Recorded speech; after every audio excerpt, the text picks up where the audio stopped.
Hello folks, welcome back to some more Hobby Nightmares, and today we will discuss and see a D&D group that rapidly breaks apart when people at the table won't behave themselves. Let's jump straight in, shall we, to our first Hobby Nightmare, and that is from SB. He says, "Good evening, Northern Exile." Thank you very much, man, for using my official title there. Very nice, thank you.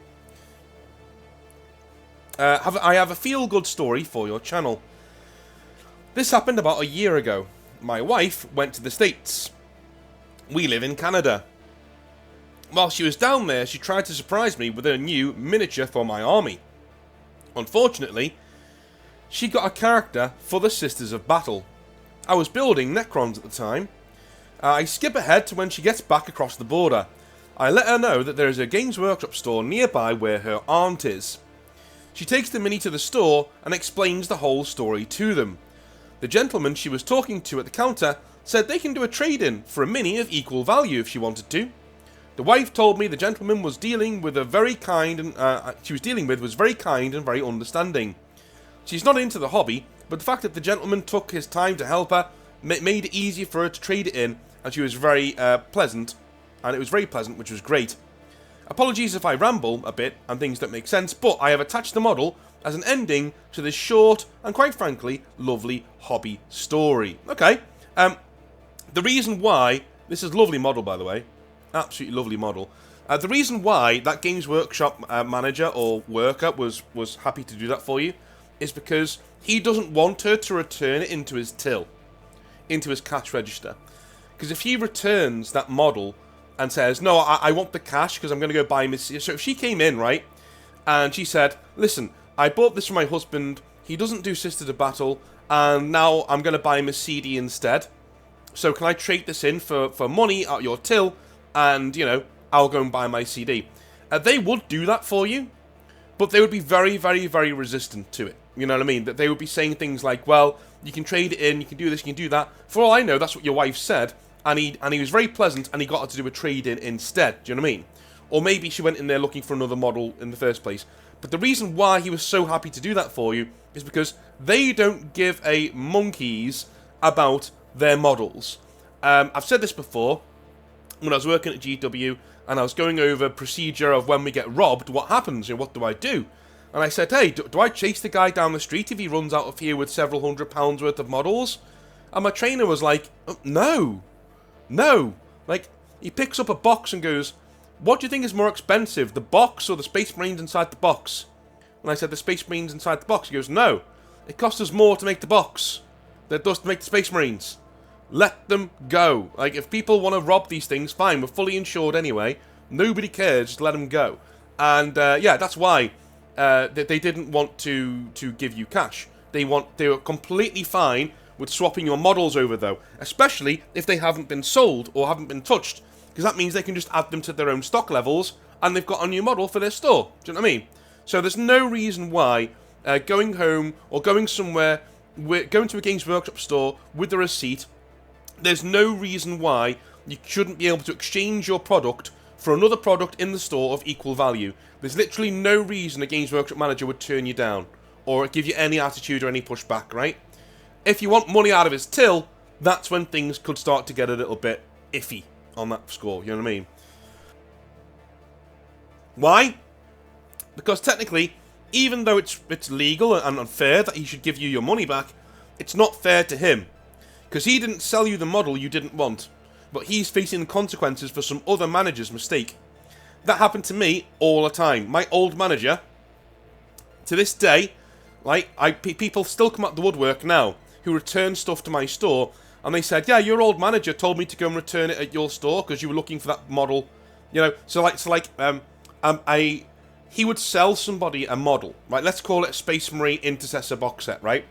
He would sell them an Intercessor box set, and he would know full well that they would regret that purchase. So when they came back to return it, he would say, listen, do you mind doing me a favour? I have so many Intercessor box sets here I don't need them. So my former staffer is nearby in his own store. So do you mind taking that to his store and doing it there? Because he'll do it for you, no problem. But it means you can like up his levels of stock there. So it'll be a favour to him. Lies. Now I don't want you returning stuff in my store, especially if I didn't sell it to you in the first place, right? Because what happens then is he keeps that sale in his till, right? In his till.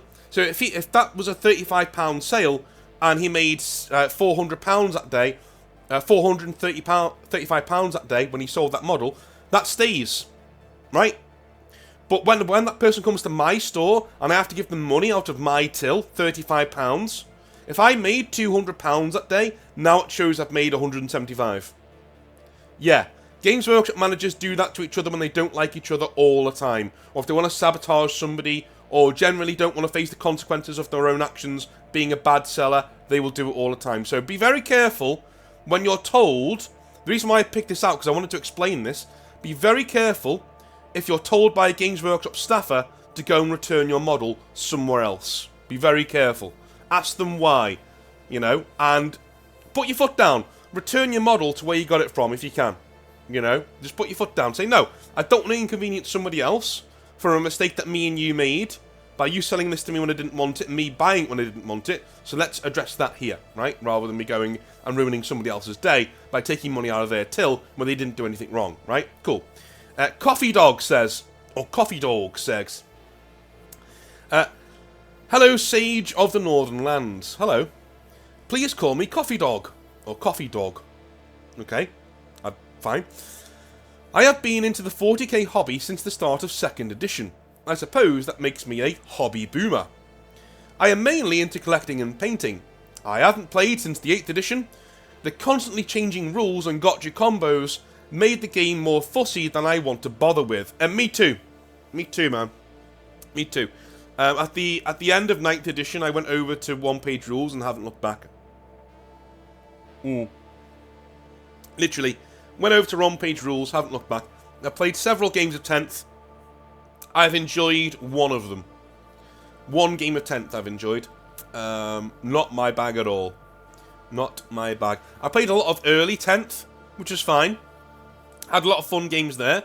But since like the erratas and the FAQs and all of the balance sheets have come out, yeah, there's too many gotchas, man. They've fiddled with the rules constantly. We're 7 months into a cycle of an edition of Warhammer 40,000. Why are you still fucking around with the rules? Right? People say to me all the time, oh, well, at least they're fixing the problems. Mate, there shouldn't be any problems. We're 7 months into a cycle. There shouldn't be any problems. Stop apologising for this multi-billion-pound juggernaut that should know better. Alright? Cool.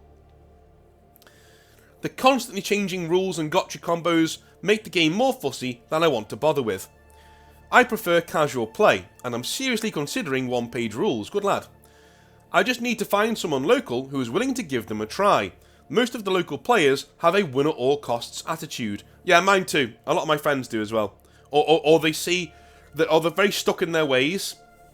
A lot of the guys I know from university and high school who are into 40k are also on the spectrum, which means they don't like change very much. They like what they like, and if you try and introduce something else, it's going to take a while for them to get involved in it, and it needs constant, reinforcing before they get into it. So that's another thing that I struggle with, is that a lot of my friends are on the spectrum and they really struggle with change, especially if it's something like 40k, which is a mode and a brand that, even though it's terrible, they have a lot of investment in and a lot of good memories invested in it, right? So they don't really want to move away from it. It sucks, but it is what it is. Hello, I have a cat here with me now. Hello, give me a fang. You alright, mate? Oh dear. Anyway, I have been listening to your videos for some time now. I have been working my way through the videos, but can't seem to get within a month of your current releases. Yeah, I do keep a good schedule, don't I, son? Right? Can't catch me. Your videos make a great soundtrack as I build and paint my toy soldiers. I've been married for over 30 years. Congratulations to you, my friend. Congratulations to you, Chad. Absolutely killing it. Get yourself a wife. Settle down. Make sure, She's good for you, and she brings no stress to your life. If you can get that, put a ring on it, son. Put a ring on it, and you'll be very, very happy. I've been married for over 30 years, so much of your advice does not apply to me. I can see the value of what you say to your audience, though. I enjoy the historical sense you bring out at times. I have a degree in history myself, and I've studied psychology. Keep up the good work you are doing to help fellow gamers. Thank you very much. I love reading things like that. Really does light a fire under me. On to the nightmare. A few years back, I had intended a road trip to a friend's comic and hobby store, which is located about a 2-hour drive away from me. I delayed the trip due to a massive headache. I feel as though this puts me in the right place at the right time to be useful. That evening, feeling better, I went down to my local friendly game store.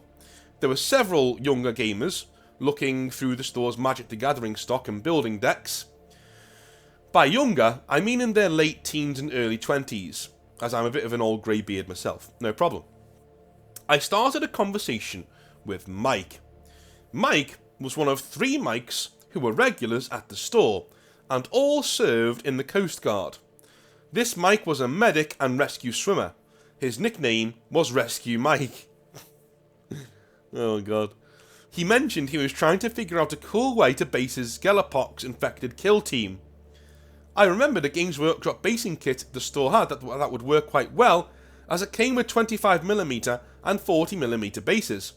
This kit would work for both the little minis and the big boys.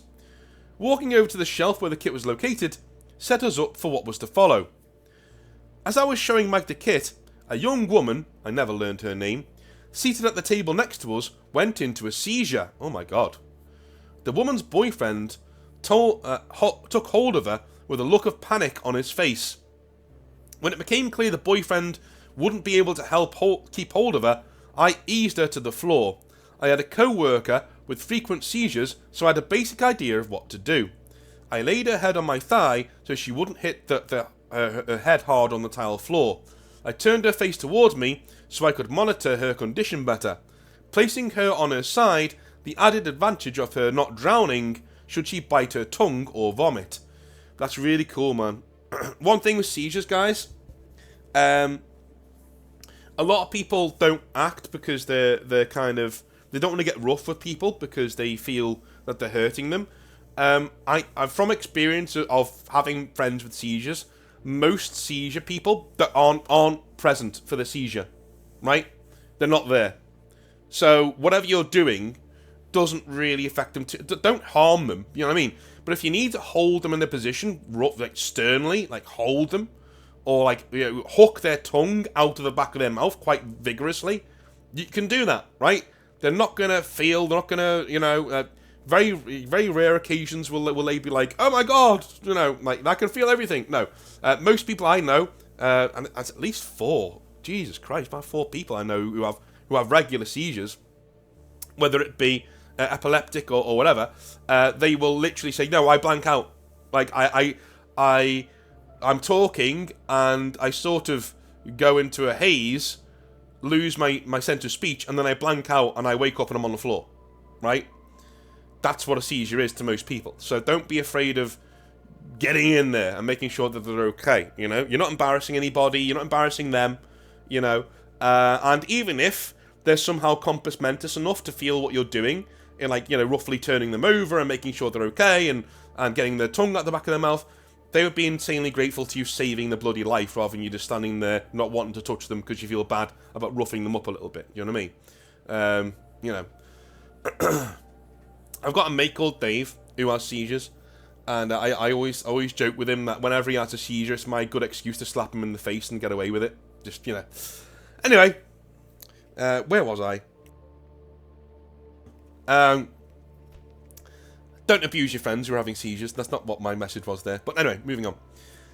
As I sat there with this young woman heaving and gasping into my lap, Rescue Mike asked the boyfriend some questions.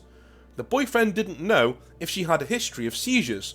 At Mike's suggestion, the boyfriend called 911 to request medical assistance.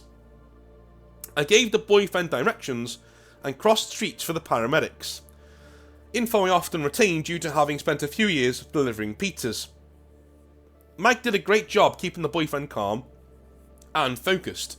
If I were younger and single, I might have enjoyed having a young lady steaming up the crotch of my pants. As it was, I was more concerned I might get a full lap of vomit at any second. Yeah, that's also a thing. The paramedics arrived and assumed care of the young woman, who was now starting to come around. The young woman consented to transport to the hospital. As they were leaving, one of the paramedics had the kindness to tell Mike and me we had done everything right. I took more pride that Rescue Mike trusted what I was doing enough not to take over, despite having more extensive training. I think medics, that's what they do. Like they're not there to be heroes. If they see somebody doing a good job, they will stand around and wait until they're called in. Do you know what I mean? Just how they work, really. I never saw the young woman again. Oh, I hope she didn't stop going because she was embarrassed. That's horrible. A few weeks later, Heath, the store owner, thanked me and Mike for what I had done. He told me the young woman has been in once and was doing well. She hasn't been in the store since. I suppose she was embarrassed by the whole situation. Oh no. That's horrible, man. That's horrible. If you do get seizures, guys, just remember where you are. Alright? You're in a wargaming hobby. Everybody's got a weird thing. Everybody here is weird. You're not weird. You have a medical condition that sometimes means that you have a seizure. They don't look nice, alright? But they happen. They just happen. It's nothing for you to be ashamed of. It's nothing for you to be embarrassed about. Laugh it off. If you can, laugh it off. Just go back and be like, geez, guys, sorry about that. And say something like, if it does happen when I'm losing games, don't worry. Say something like that, because it'll get a smile out of people. People will go, okay. But just so you know, if it does happen again, here's what to do. And everyone will carry on. We are a very accepting hobby of people who have conditions like this. Because at the end of the day, what are you supposed to do to control it? You can't be in the house all the time just because you have a seizure every now and again. That's not fair on you. Get down to your local hobby store. And if you are listening to this, young lady, get down to the local hobby store and have a good time. Don't let it overawe you. Right? We are a hobby full of oddballs, bastards, and broken things. That's what we are. We're all a bit odd. Okay? You are on the mild side of that. Go in and have a good time. Don't let it define you, alright? Anyway. I did play a game against Mike's Gellerpox infected, and they looked great. As a man of faith, I feel the universe acted to put me and Mike in the right place to help that young woman.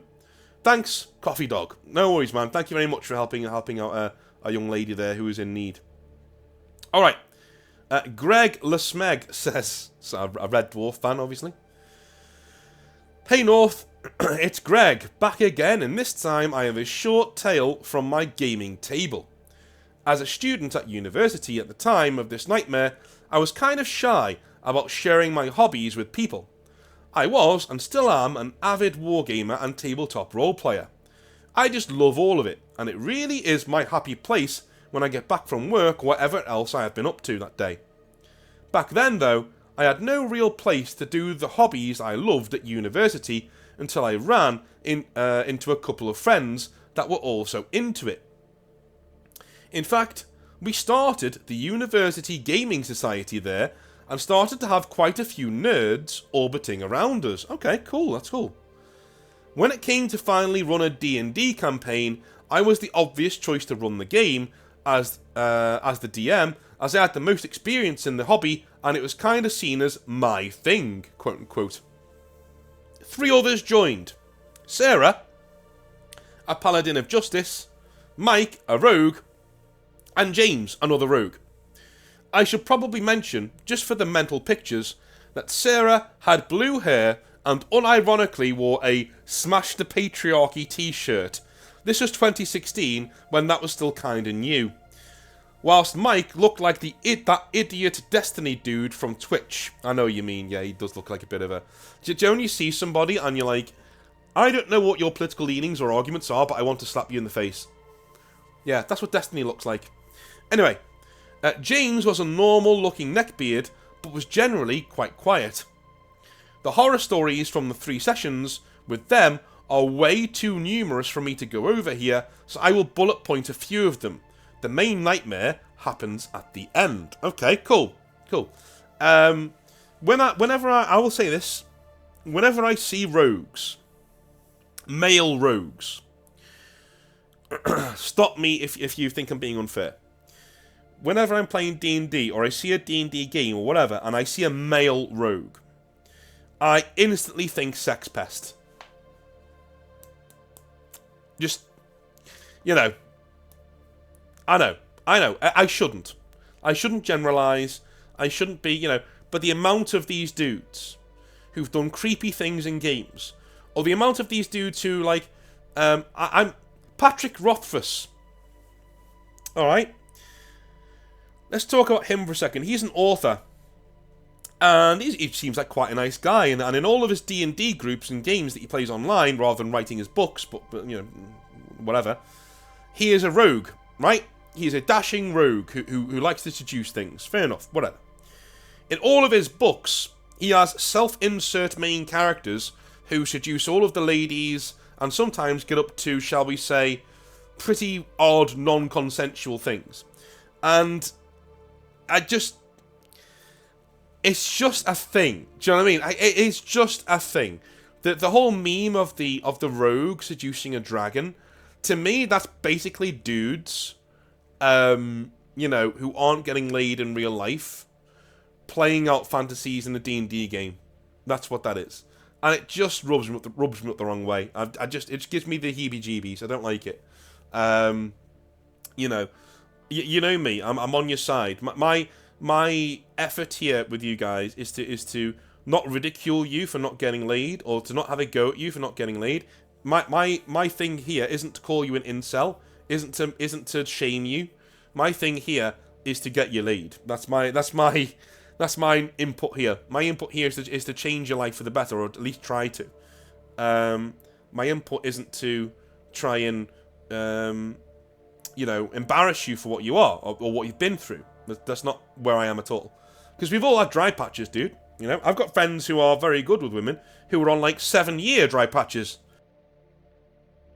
Mainly because they've had kids, Like they'll have a kid, and then things will just hit, work will get more busy, and before they know it, they don't have time to go out and pull women, do you know what I mean? So it happens to everybody. But I have seen quite a few worrying behaviours from male rogues in D&D. I don't know what it is. I don't know where it comes from. It's just odd to me. But we'll see. Let's carry on. So these are bullet-pointed bad behaviour lists of generally what that group got up to, I suppose. So, here we go. Number 1. Let's talk about Sarah first. Sarah was a paladin of justice, or, as I thought of her, a paladin of social justice. Oh my god. That's right. The setting we were playing in had nothing to do with that kind of thing. It was a bog-standard Dragonlance setting, oh, good choice, taken straight from the books. No matter where we went, she would get her character to stand on a box and proclaim to people the evils of capitalism. I shit you not, in a medieval setting. And how marriage was actually a prison fabricated by evil white men against women. Oh my days. I'm going to say this, right? I'm going to say this. Marriage is what you should aim for, dude. Peace is what you should aim for, right? And if you find a woman who brings you no stress, who adds laughter and happiness to your life, and who you trust, and who is a good person, right?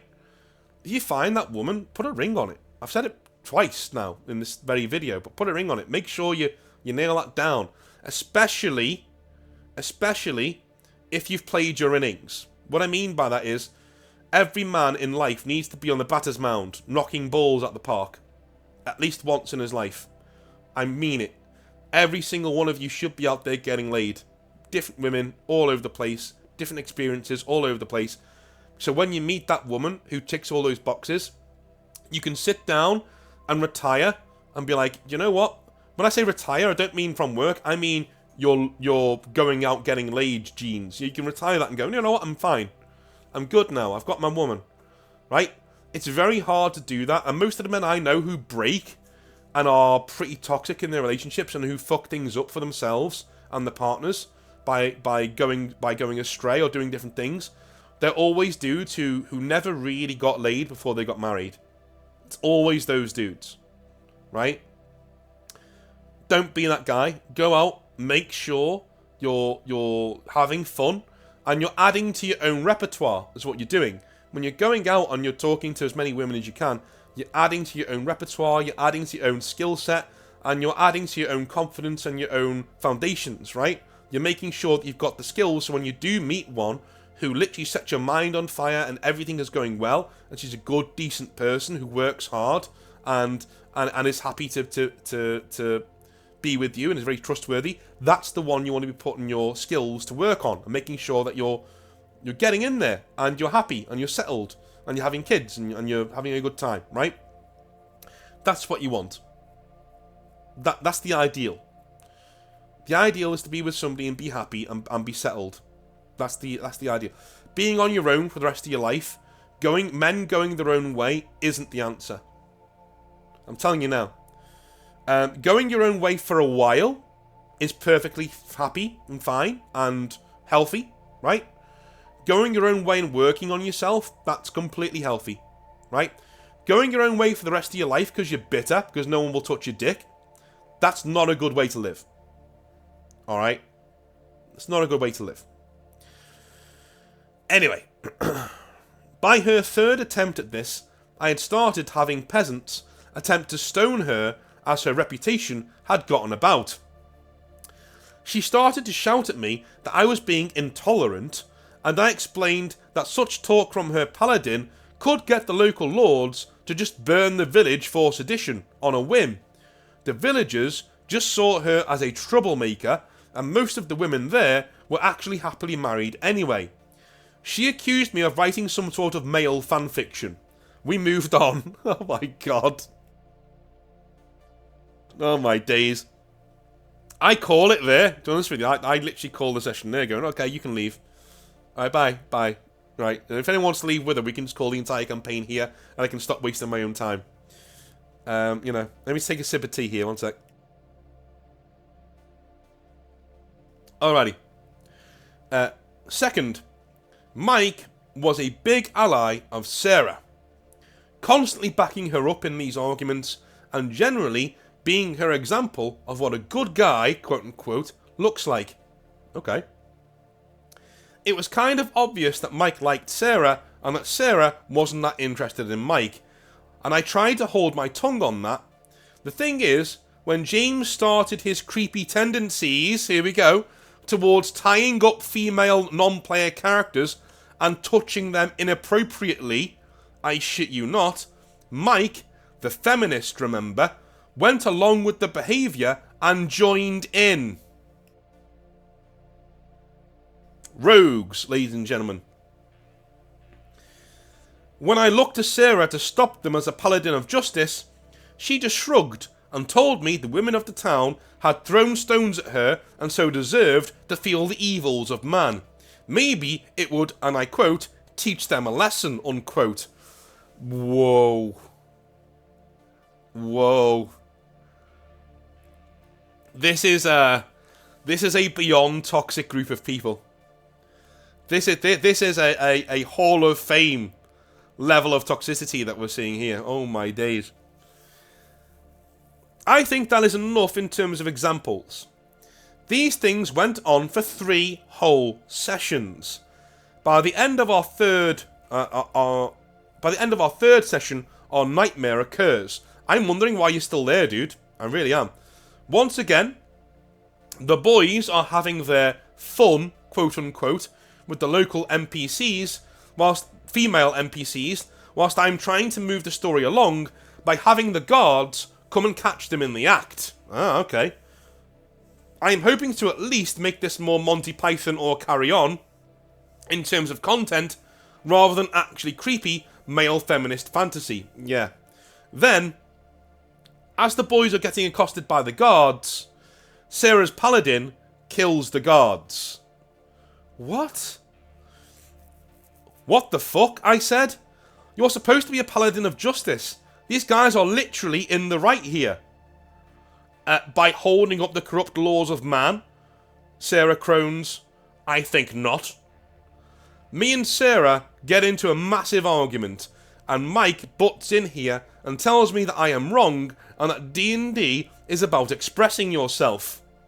And I quote, I said, "What about molesting women in this setting allows you to express yourself, Mike? Enlighten me." This kicked off a whole other argument with Mike, backing Sarah's screaming up all the way. It ended with me saying, "Mate, Mike, dude, get it through your skull. No matter how hard you agree with her, she's not going to fuck you."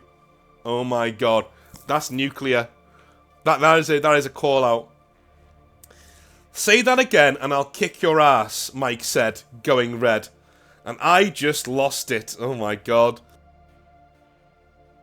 I stood and turned the table over on them. It wasn't a heavy table. Pieces and dice went everywhere, and fortunately, I'd already packed away my stuff to leave as I was arguing. And you know what? Those pussies did fucking nothing. I walked out and went for a pint and then walked home. It was a miserable and rainy evening, and I swore off of D&D for years until I found alternatives like Pendragon and Zweihander, and games like that just to sink my teeth into with new and frankly older friends. So, why did I put up with all of this in the first place? Well, I was lonely. I had no other hobby friends to speak of, and these three were genuinely my only chance at role-playing at all, so I put up with their antics and tried to pull them in a better direction. It failed. I failed. But it was a beautiful, beautiful failure, because now I know what my standards are. If players don't meet them, I don't waste my time. I politely excuse myself and walk. My hobby time, as you say, is too precious. Thanks for all you do, North. Smeg. Jesus, dude. Like, you hung in there like a champ. Like, I'd have been gone the first time that she said, "Oh, well, you know, you're just fantasizing in a male fantasy about, you know, people being married and stuff." No, I'm not. No, I'm not. I'm being not toxic as fuck is what I'm being. That's horrible. That's horrible. But I think people sort of don't understand how bad it used to be. I know it's bad now because it's gone more mainstream. All of this nonsense of far leftism, it's gone more mainstream now. You know, it's gone more in your face. I'd rather have something in your face than insidious. Back then, 2016, it was insidious, dude. It was like you would come across these cretins all the time. Absolutely all the time. In role-playing, oh my god, they were everywhere. And now they're the norm. They've taken over. This was them taking over. Right? They've taken over now. You can't get into any group anywhere without at least one of these, you know, mentally retarded cretins there telling you how to act and how to think. Happens all the time. You've really got to adjudicate who you spend your hobby time with. But, here's the thing. I see it as an opportunity, because now it's much easier to find good gamers. Why? Because bad gamers, bad role players are everywhere. So it's much easier to find the good ones, because when you come across them, you cultivate them, you bring them to your side, and you make a group with them. That's what you do. They stand out a lot more. Good role players really stand out these days, right? Good role players who don't bring their political BS to the gaming table, whether it's right or left, doesn't matter. Good role players who just come there to have fun and play a character, those are the guys who stand out a lot from the crowd. Because the crowd is all, you know, as I just said, mentally retarded cretins who think the far left or far right is the way to go about the business. It's not. You're a moron. Get in the fucking sea. Alright? Cool. Anyway, love you a long time. I will speak to you very, very, very, very, very soon. I'll be doing a live stream tomorrow, I think. It's my birthday on Friday, so I'll be doing a live stream on Thursday, and I will be doing another Hobby Nightmares video on Thursday, where we will be Friday, sorry, where we will be discussing a Cyberpunk Red role-playing campaign that kind of goes a bit awry. Really looking forward to reading that one out. I love you all a long time. Speak to you soon. Have a good one. Bye now.